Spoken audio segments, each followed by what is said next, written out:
Good morning, dear students. So previously we have discussed about how the magnetism is produced by the electricity. So now in this lesson we will discuss about the electromagnetic induction, and we will also understand that how the electricity can be produced with the help of magnetism. Means previously हमने पढ़ा था कि किस तरह से electricity से magnetism produce किया जा सकता है when the current is flowing through a current carrying conductor. So now in this section we will discuss how the electricity can be produced with the help of magnetism. ठीक है. So one of the most important discovery of the Michael Faraday, that is he produced electricity with the help of magnetic force, or in other word you can say that he produced electricity with the help of magnetism. Means electricity को magnetism से produce किया गया. ठीक है. Now the question is that how the magnetism can produce electricity, या how can we produce electricity with the help of magnetism, कैसे produce कर सकते हैं. So for that we will study two activities. तो in the first let us understand कैसे magnetism से हम electricity produce कर सकते हैं. ठीक है. Now I have taken 3 coils. These coils are made up of copper. ठीक है. इन्हें आप सोलेनॉइड भी कह सकते हैं. They look like solenoid. ठीक है. इससे पहले एक चीज़ मैं आपको बताना चाहता हूँ. We will understand about the galvanometer. ठीक है. एक्चुअली गैल्वेनोमीटर पहले बता चुके हैं आपको. गैल्वेनोमीटर ये क्या है? Galvanometer actually it is a device which is use to detect the presence of electric current in a circuit. किसी भी सर्किट में इलेक्ट्रिक करंट को डिटेक्ट करने के लिए हम गैल्वेनोमीटर का यूज करते हैं. ध्यान रखिएगा, it will not measure the amount of electric current. Current को मेजर नहीं करता, बल्कि ये करंट को डिटेक्ट करता है, प्रेजेंस ऑफ करंट को. ठीक है. सो सिंबल की अगर बात करें, it is denoted by such type of symbol. ठीक है. ये प्रीवियसली हम डिस्कस कर चुके थे इलेक्ट्रिसिटी लेसन में. ठीक है. तो इसका यूज यहाँ पर हम करेंगे इन एक्टिविटीज में गैल्वेनोमीटर्स का. सो सपोज कीजिए आप इस कॉइल को गैल्वेनोमीटर से कनेक्ट कर दीजिए. ठीक है. Like this. अब ये सेंटर पे जी हटा दीजिए, क्योंकि यहाँ पर एक हम नेडल बना लेते हैं. ठीक. तो जब भी करंट होगा कॉइल में, तो ये नेडल जो है ये डिफ्लेक्ट हो जाती है आइदर टुवर्ड लेफ्ट और राइट. ठीक है. अभी ये 0 मार्क पे है. It means there is no current in the coil. Is that clear? Now you have also taken a bar magnet. एक बार मैग्नेट लीजिए. इसका नॉर्थ पोल ये हो गया and this is a south pole. ठीक. So in this situation जब आप दोनों को रेस्ट में रखेंगे, अभी यहाँ पर कॉइल भी रेस्ट में है, हमने इसे गैल्वेनोमीटर से कनेक्ट कर दिया है. The bar magnet is also in rest, means both are stationary. Clear है? So you will observe that there is no current in the coil, means the galvanometer will rest in the 0 mark. ये हमेशा 0 mark पे रहेगा. ठीक है. इसका 0 mark होता है सेंटर पे. सो ये इस तरह से अपवर्ड डायरेक्शन में हमेशा रेस्ट में रहेगी, और किसी तरह का कोई भी मोशन ना तो कॉइल में है और ना ही मैग्नेट में है. ठीक है. क्लियर है? नाउ अब सेकंड केस में आप देखिए, ये इसी में समझ लेते हैं. Now when we bring the north pole of the bar magnet toward the coil. Now coil को आप बार मैग्नेट को कॉइल की तरफ मूव कराएंगे. ठीक है. So when the north pole of the bar magnet moves toward the coil, the galvanometer show some deflection. ठीक है. जैसे ही आप नॉर्थ पोल को कॉइल की तरफ ले जाएंगे, तो ये गैल्वेनोमीटर आपको एक डिफ्लेक्शन शो करेगा like this, in this direction. Is that clear? ठीक हो गया। सो दिस मीन्स, अब डिफ्लेक्शन आ रहा है तो इसका मीनिंग क्या है? This means that there is a current flowing in the coil without the help of any battery. यहाँ पर कोई बैटरी कनेक्ट नहीं है। बिना किसी बैटरी के जब हमने बार मैग्नेट के नॉर्थ पोल को कॉइल की तरफ मूव किया टुवर्ड द कॉइल, तो the galvanometer will show a deflection. तो it means there is a current flowing into the coil. अब करंट, ये डिफ्लेक्शन तभी होगा जब इसमें करंट फ्लो होगा। ठीक है, इज दैट क्लियर?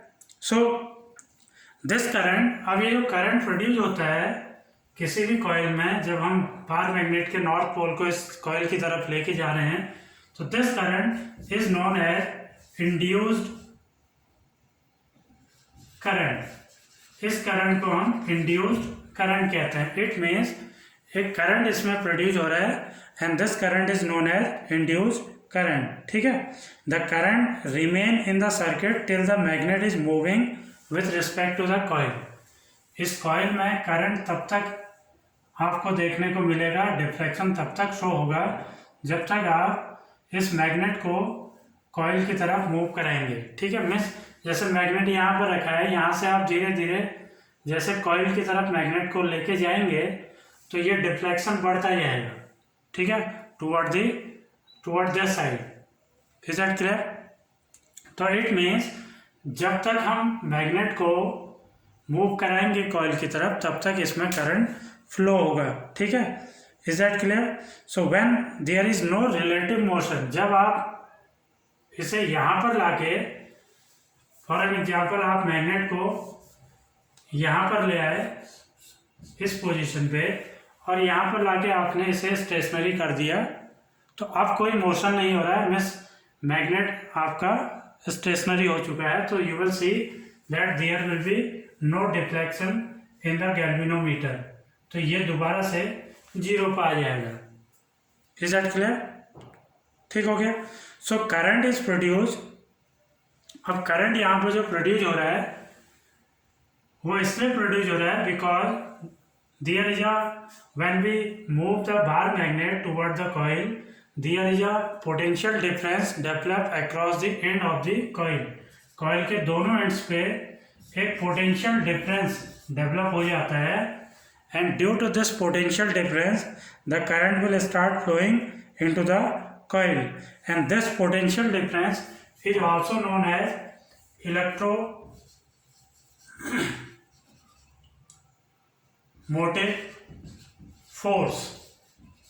ठीक है, इस पोटेंशियल डिफरेंस को हम इलेक्ट्रोमोटिव फोर्स और सिंपली इन शॉर्ट EMF भी कहते हैं, इलेक्ट्रोमोटिव फोर्स।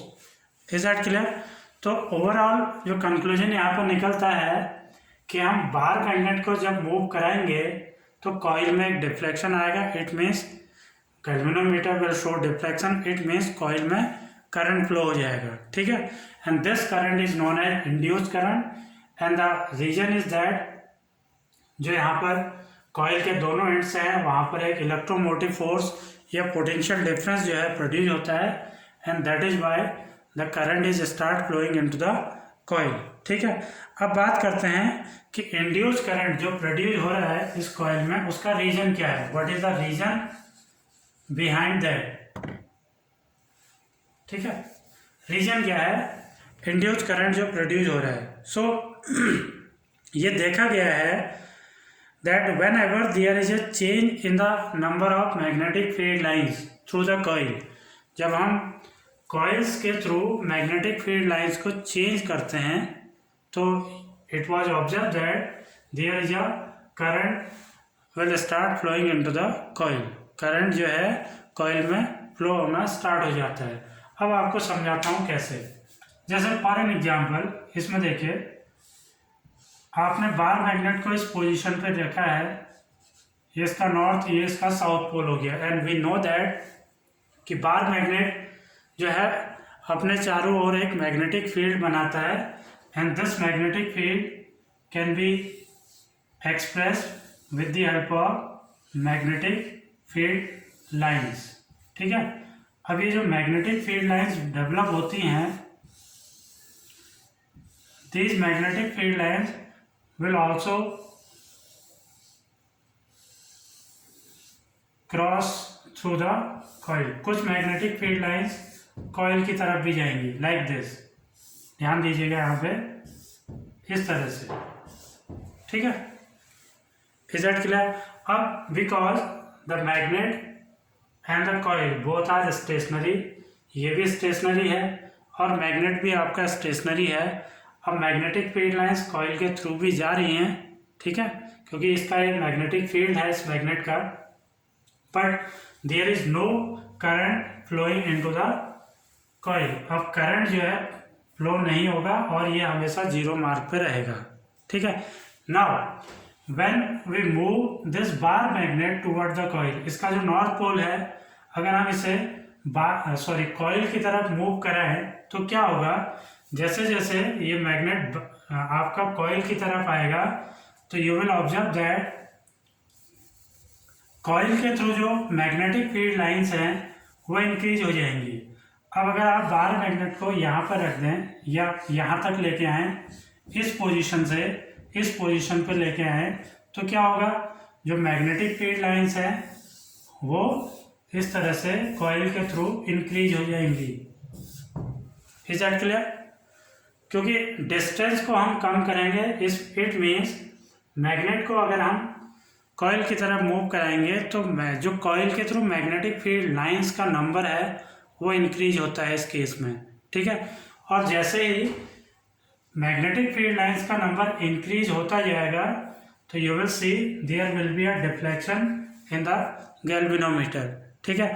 बट यहाँ पर लाके अगर आपने इस मैग्नेट को स्टेशनरी कर दिया तो फिर ये तुरंत जीरो पर आ जाएगा। It means there will be no current flowing into the coil. तो ओवरऑल कंक्लूजन ये निकलता है कि जब तक हम मैग्नेट को मूव कराएंगे तभी तक इसमें करंट फ्लो होगा। अगर मैग्नेट आपका स्टेशनरी हो गया, रेस्ट में आ गया और आप चाहे इसे कितना भी पास ले आइए और रेस्ट में रख दीजिए तो there will be no current flowing through the coil, ठीक है। सो जो इम्पोर्टेंट बात यहाँ पर है, इंड्यूस्ड करंट किस तरह से प्रोड्यूस होता है कॉइल में, when there is a motion या relative motion of the magnet with respect to the coil. Coil के रिस्पेक्ट में जब तक हम मैग्नेट को मूव कराएंगे तब तक इसमें करंट फ्लो होगा। एंड करंट जो फ्लो होने का मेन रीज़न है, by moving the magnet we will actually change the number of magnetic field lines through the coil. हम कॉइल के through number of magnetic field lines को change करते हैं और जैसे जैसे मैग्नेटिक फील्ड लाइंस चेंज होंगी, ठीक है, तो करंट जो है वो आपका फ्लो होना स्टार्ट हो जाएगा, ठीक है। सो अगर इसी को हम रिवर्स कर दें, जैसे आप मैग्नेट को यहाँ तक लेके आए तो जब हम मैग्नेट को कॉइल की तरफ मूव कराएंगे तो मैग्नेटिक फील्ड लाइंस का नंबर इंक्रीज होगा टुवर्ड द कॉइल। बट अगर आप मैग्नेट को अवे फ्रॉम द कॉइल लेके जाएं, ठीक है, अब यहाँ से इस पोजीशन से आप इस पोजीशन में ले आएँ तो you will see that again the galvanometer will show a deflection. Galvanometer फिर से डिफ्लेक्शन शो करेगा बट इन अपोजिट डायरेक्शन, ठीक है। अगर आप इस मैग्नेट को इधर ले आए तो फिर से डिफ्लेक्शन शो होगा लेकिन अपोजिट डायरेक्शन में होगा। रीजन क्या है कि अगेन जब आप मैग्नेट को मूव करते हैं अवे फ्रॉम द कॉइल तो इन that case the number of magnetic field lines will decrease. जब आप कॉइल की तरफ लेके जाएंगे तो number of magnetic field increase होगा और ये गैल्वेनोमीटर इस डायरेक्शन में डिफ्लेक्शन शो करेगा। बट अगर आप मैग्नेट को कॉइल से दूर लेके जाए तो अगेन डिफ्लेक्शन तब भी होगा बट इन अपोजिट डायरेक्शन। तो ओवरऑल कंक्लूजन यह है कि जब भी हम मैग्नेट को with respect to coil toward the coil और away from the coil move करते हैं तो डिफ्लेक्शन होता है। It means there will be an induced current produce in the coil. Coil में एक इंड्यूस्ड करंट प्रोड्यूस हो जाता है, ठीक है। Is that clear? Now one more thing जो यहाँ पर है, it is not necessary to move the magnet with respect to coil, we can also move the coil with respect to magnet, ठीक है। हम कॉइल को भी मैग्नेट के रिस्पेक्ट में मूव करा सकते हैं। तो बात तो वही है, चाहे आप मैग्नेट को कॉइल की तरफ लेके जाइए या मैग्नेट को कॉइल से दूर लेके जाइए, ठीक है, तब भी करंट प्रोड्यूस होगा। बट अगर आपने मैग्नेट को स्टेशनरी रख दिया और कॉइल को आप with respect to magnet move करा रहे हैं, तब भी वही बात है, क्योंकि कॉइल जब मैग्नेट की तरफ आएगा तो मैग्नेटिक फील्ड लाइंस का नंबर बढ़ेगा कॉइल के थ्रू। कॉइल को अगर हम मैग्नेट से दूर लेके जाएंगे तो number of magnetic field lines decrease होगा थ्रू द कॉइल। तो in both the cases number of magnetic field lines change होगा और इंड्यूस करंट जो है कॉइल में प्रोड्यूस होगा।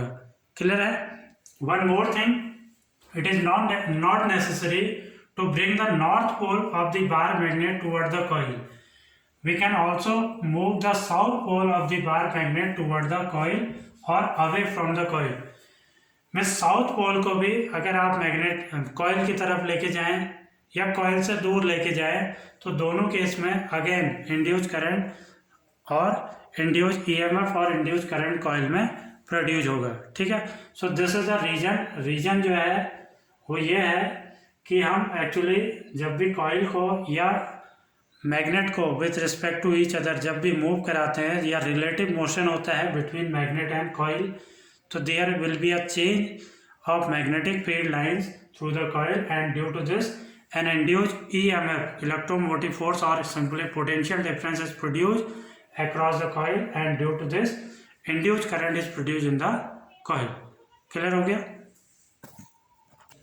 So again we will understand and one more activity. ठीक है, this is activity 2. Now we have take two coils of insulated copper wire. This is coil 1 and this is coil 2 and both coils are wrapped up over the same paper roll. एक paper roll लेना है आपको और उसी paper roll पे आपको दोनों coils को इस तरह से रैप अप करना है। ठीक है, now the coil 1 is connected with a battery and अ की। ठीक है, whether the coil 2 is connected with a sensitive galvanometer. Clear हो गया? So now when the key is close, जब हम यहाँ पे की क्लोज करते हैं मीन्स स्विच ऑन करते हैं तो the current will start building up in the coil 1। तो करंट यहाँ पे बिल्डअप होना स्टार्ट होता है as the current is increase in magnitude. जैसे जैसे करंट इसमें इंक्रीज होगा तो मैग्नेटिक फील्ड जो ये कॉइल प्रोड्यूस करेगा वो भी इंक्रीज होगा and due to this the number of magnetic field lines will also be increase. ठीक है, करंट जो है इसमें बिल्डअप होगा तो मैग्नेटिक फील्ड लाइंस जो हैं वो इस तरह से इंक्रीज होती जाएंगी। ठीक है, जैसे जैसे करंट मैग्नीट्यूड में बढ़ेगा। Is that clear? So you will see that there are these magnetic field lines will also cross through the coil 2. इनमें से कुछ मैग्नेटिक फील्ड लाइन जो हैं कॉइल 2 के थ्रू भी क्रॉस करेंगी लाइक दिस। ठीक है, so you will see that there will be a deflection in the galvanometer for a fraction of second of time.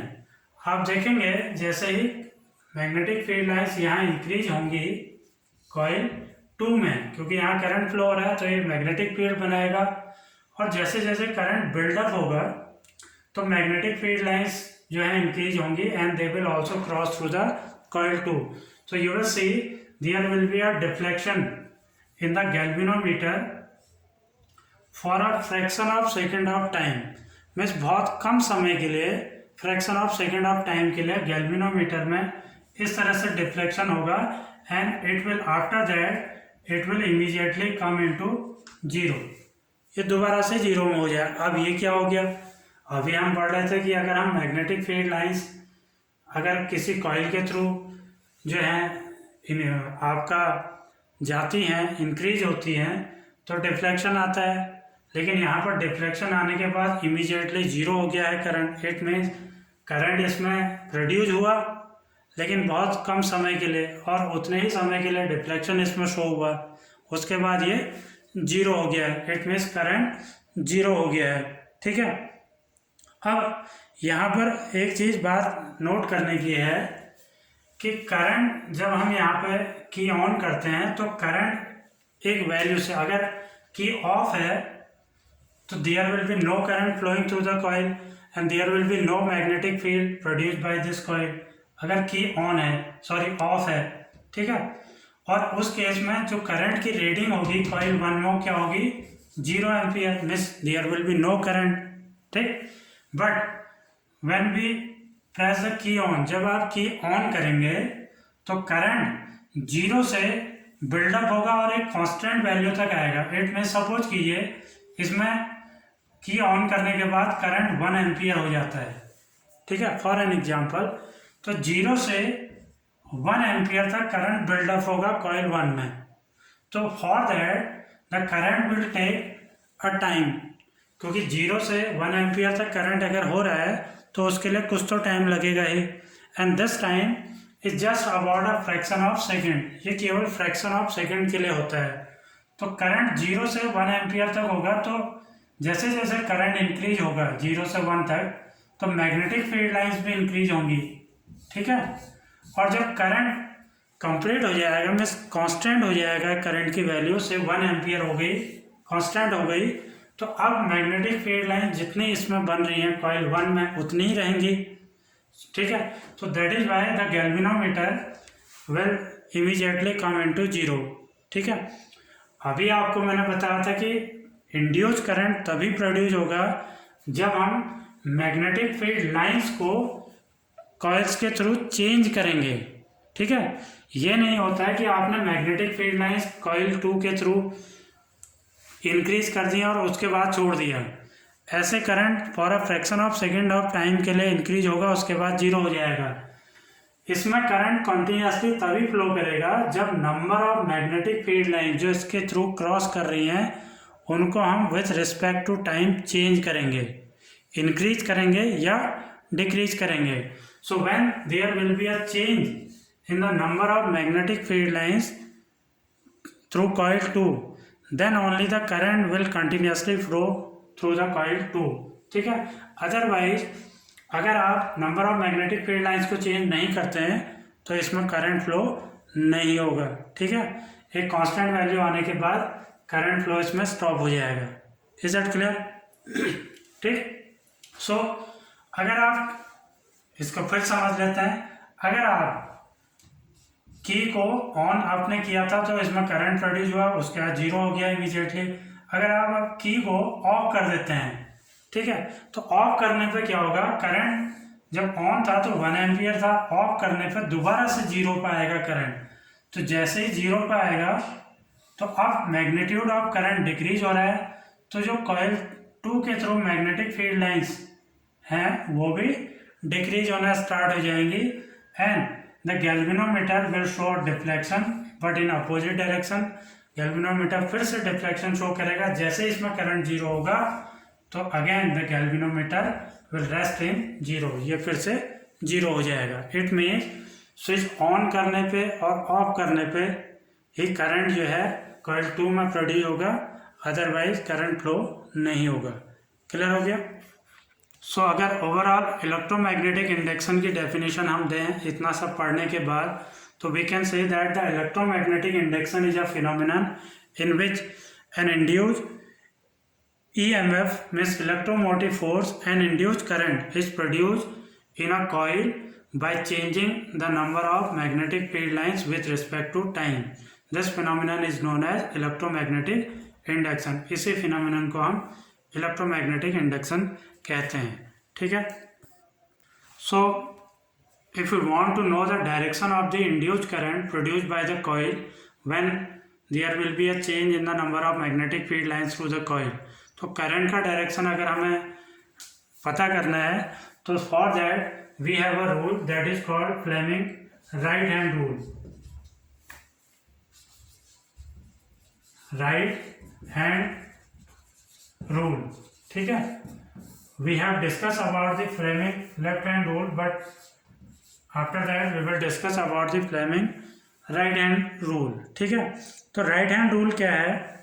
This rule is useful to know the direction of the induced current produced by the coil। जब हम coil में induce current produce करते हैं तो उस समय जो direction of induce current है उसको चेक करने के लिए या उसका डायरेक्शन बताने के लिए फ्लेमिंग राइट हैंड रूल का यूज किया जाता है। ठीक है, तो रूल ये है, स्ट्रेच योर थंब, ठीक है, your four finger and the middle finger of your right hand. अब आपको यहाँ पर राइट हैंड का यूज करना है, जैसे आपने फ्लेमिंग लेफ्ट हैंड रूल में थंब, मिडिल फिंगर और इंडेक्स फिंगर का यूज किया था। Again we will use the thumb, index finger and the middle finger, but in that case we will use our right hand. ठीक है, तो stretch your right hand in such a way that your thumb, your index finger, first finger, forefinger भी कहते हैं, and the middle finger are mutually perpendicular to each other। तो आपको अपने right hand को इस तरह से स्ट्रेच करना है, आपका थंब, आपका फोर फिंगर और आपकी मिडिल फिंगर तीनों क्या हो जाएं, परपेंडिकुलर, म्यूचुअली एक दूसरे के परपेंडिकुलर हो जाएं। ठीक है, दिख रहा है आप लोगों को। नाउ आफ्टर दैट आपको क्या करना है, first orient your hand in such that the four finger point toward the direction of magnetic field. तो आपको अपने फोर फिंगर को मैग्नेटिक फील्ड के डायरेक्शन में रखना है। ठीक है, जिस डायरेक्शन में मैग्नेटिक फील्ड है। Then stretch your thumb which will point toward the direction of the motion of the conductor. उसके बाद अब आपको अपने थंब को स्ट्रेच करना है और थंब आपका जो है इन the direction of the motion of the conductor, means conductor जिस डायरेक्शन में मूव कर रहा है उस डायरेक्शन में आप ये आपका थंब रहना चाहिए। Then stretch your middle finger, it will point toward the direction of the induce current produce in the coil. ठीक है, ये हो गया बी मैग्नेटिक फील्ड, ये हो गया motion of the coil, and the middle finger will be in the direction of the induce current. ठीक है, तो in this way we can detect the direction of the induce current produced by a coil. ठीक है, is that clear? सो अब Fleming right hand rule का जो use होता है वो मेनली आपका इलेक्ट्रिक जनरेटर में होता है। ठीक है, but in this year the CBSE has reduced the electric generator from your syllabus. ठीक है, तो आपका जो सिलेबस है इस लेसन में फॉर दिस ईयर आप लोगों के लिए वो फ्लेमिंग राइट हैंड रूल तक ही है। तो फ्लेमिंग राइट हैंड रूल आपको सिंपली पढ़ना है और उसे लर्न करना है। ठीक है, आफ्टर दैट जो टॉपिक है इस लेसन में, ये direct current, alternating current, AC generator, DC generator, ठीक है, एंड डोमेस्टिक इलेक्ट्रिक सर्किट, ये सारे टॉपिक रिमूव हो गए हैं फॉर दिस ईयर। ठीक है, so this was the last topic of this lesson. Now the lesson is get completed. ठीक है, so in the next video we will discuss about the new lesson. ठीक है, so that's all for today. Thank you and have a nice day.